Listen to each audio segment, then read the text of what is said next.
Kimberly Chang tells her sister, Allison Chang, and their mother, Jocelyn Chang, about her work caring and advocating for victims of sex and labor trafficking in a community health center. Together, the three women reflect on how their shared family history connects to Kimberly's work today. Kim, why don't you tell us how you became involved in working to help the victims of human trafficking? I'm a family doctor at a community health center in Oakland, California. And I came to this work in human trafficking because many of our patients were being sex trafficked in the streets of Oakland. These were children and youth. There was a patient who came in one night who was really sick. I thought she was going to die. I told her she needed to go to the hospital. She told me, I'd rather die than go back to jail. On a previous hospitalization for a miscarriage, she was discharged to the county jail because there was a bench warrant for her arrest on charges of solicitation or prostitution. She was only 15. I remember thinking, wow, this is a patient who has no control over the situation that she's in, and she's a kid. They should be treated as victims and provided support services. You have the Hawaiian spirit call, the ohana, where we take care of each other, and pono, to respect each other and do things for each other. Growing up in Hawaii, where it's an island and the community knows each other, I think that has imbued a lot of the values for the work that I do.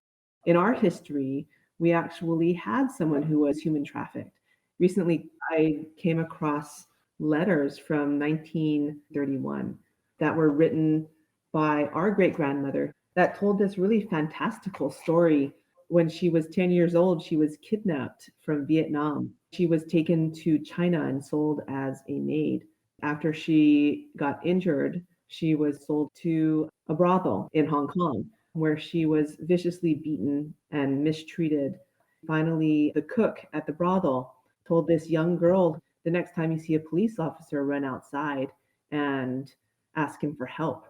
So when our great-grandmother ran out, the police officer took her before a judge, and when he saw her injuries, he took pity on her and sent her to an orphanage, then to Swiss missionaries in Hong Kong, who then raised her until she was 18. To me, it was a sign of resilience and hope. This young girl was kidnapped and sex trafficked and labor trafficked back in the late 1800s, and her descendants are us. You know, human trafficking and exploitation is much broader than just sex trafficking. It's about tapping into our shared humanity. How do we make the policies broader so that everyone is included in systems of care and protection?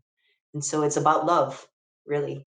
Life has come around full circle for Kim to be doing what she's doing. The hope is that what you're doing, Kim, will alter someone's life 3 generations from now, right? I mean, to have that one cook who helped our great-grandmother.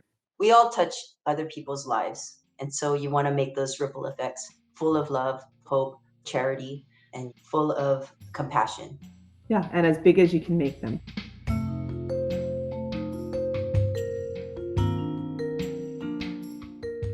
These Voices of Freedom were recorded and produced by StoryCorps in partnership with the Office on Trafficking in Persons at the U.S. Department of Health and Human Services.